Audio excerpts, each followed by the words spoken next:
Our event today represents just many formal and informal opportunities to meet with community members. Winnipeggers are passionate about their city.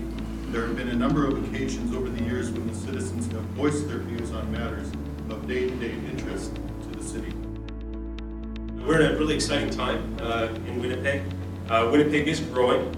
From the mid-1980s to around 2010, our growth rate hovered around zero. And over the past number of years, this has changed somewhat.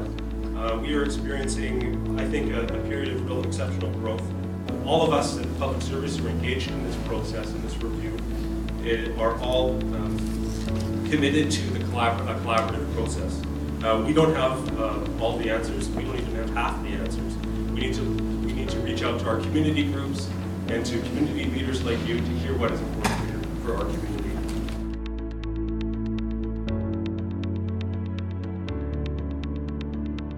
I think that urban sprawl is really worrisome to me at the moment, and I feel that as we continue to grow as a city, we really need to spend the time rethinking what the city looks like as a whole and building separate communities that are walkable, socially minded, where communities can, have people that help each other, grow local food. So really thinking about that, because if we don't think about it in advance, we're locking ourselves into this for an unsustainable future.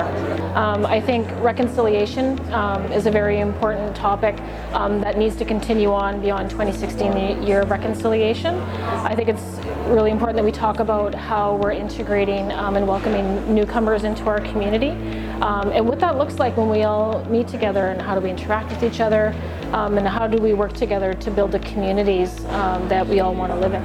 And I think the key when it comes to that one is to make sure that we are competitive as a city. As for example, there's the Amazon talk around of attracting Amazon, and we're competing with cities all across the world for talent, for young people, for immigrants. So to be competitive is the forefront issue for me. The mayor's talked a lot about the city growing to 1 million people over the next couple of decades. And I think as soon as you're talking about growth, then you have to talk about sustainability. Growth for the sake of growth, as some of the developers talked about, is really not a viable alternative. You have to talk about sustainable growth. How do we make this city financially, economically, socially sustainable into the future? And managing growth in that context, I think, is really the important question of the day.